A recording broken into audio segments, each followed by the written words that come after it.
Allez, comme tous les 3 mois, je vous fais le page à page du magazine Total Jeux vidéo. Là, c'est le numéro 32. Donc, tu vas de janvier à mars 2026. Et du coup, gros dossier sur les jeux 2026. Voilà le prix du magazine, 7,90 €. En couverture, regardez, on a Wolverine. Et il est temps qu'il sortira. Donc, du coup, en 2026. Et c'est parti. Alors, désolé si vous entendez un bruit de fond. Donc, tous les jeux qu'il y a dans ce numéro.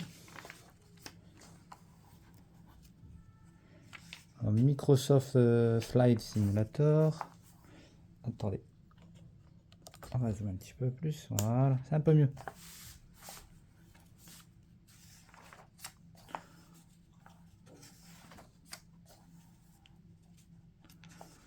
Évidemment, le gros jeu de l'année prochaine, c'est GTA 6. Enfin, s'il sort.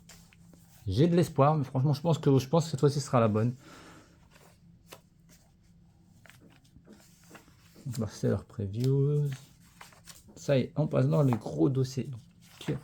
Donc, toutes les sorties.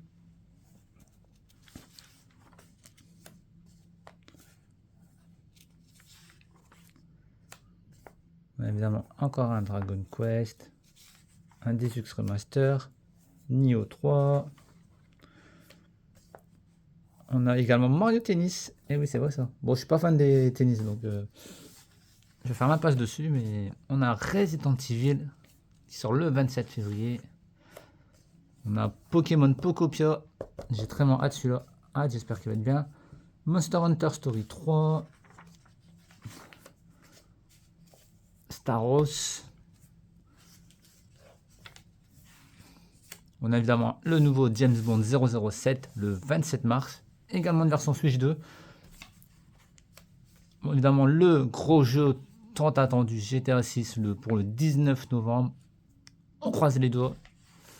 Si vous voyez cette vidéo après novembre 2026, dites-moi dans les commentaires. Ça pourrait être marrant. Si c'était sorti ou pas.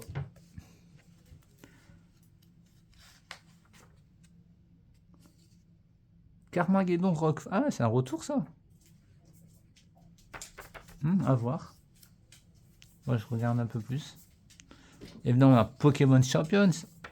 Et oui, ce sera totalement gratuit. Donc, c'est un peu comme Pokémon Stadium de l'époque. Pragmata. Halo 1 revient en remaster. Enfin, en version refaite. Et également sur PlayStation 5. Ça, c'est la bonne nouvelle. Le nouveau Forza Horizon 6. Très hâte. Ça va être génial. En plus, c'est au Japon. Donc vraiment hâte.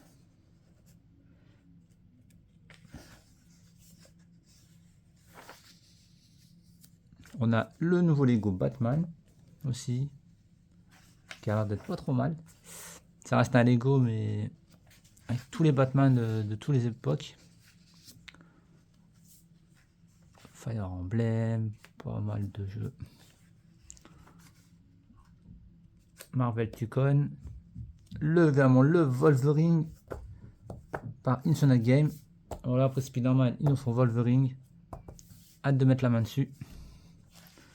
Mais bon, c'est pour l'automne 2026. On a encore le temps. Ils ont fait les tests de Metroid Prime 4. Pour eux, c'est un 15 sur 20. Un petit 15. Ok. Ils ont fait d'autres tests pour le Hyrule Warriors. Donc les Chroniques du Sceau, c'est un 16. Battlefield 6, pour eux, c'est un 17.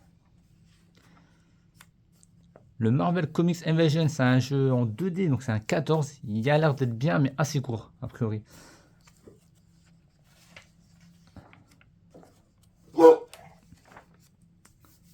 Alors ensuite, Ark Rider, c'est un 17.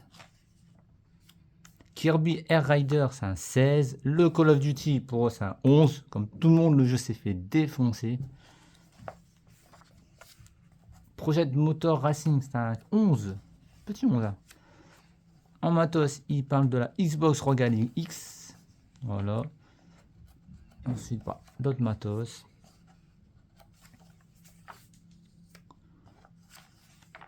Voilà. Black Ops 7 a-t-il flingué Call of Duty? Pour lui c'est oui, pour lui c'est non. À lire leur argument. Et puis voilà les amis, j'espère que ça vous aura plu. Rendez-vous sur la chaîne pour d'autres jeux vidéo, du comics, du manga. C'était Player Seb et je vous dis à très vite. Et que 2026 en jeux vidéo soit énorme, on espère. Salut tout le monde!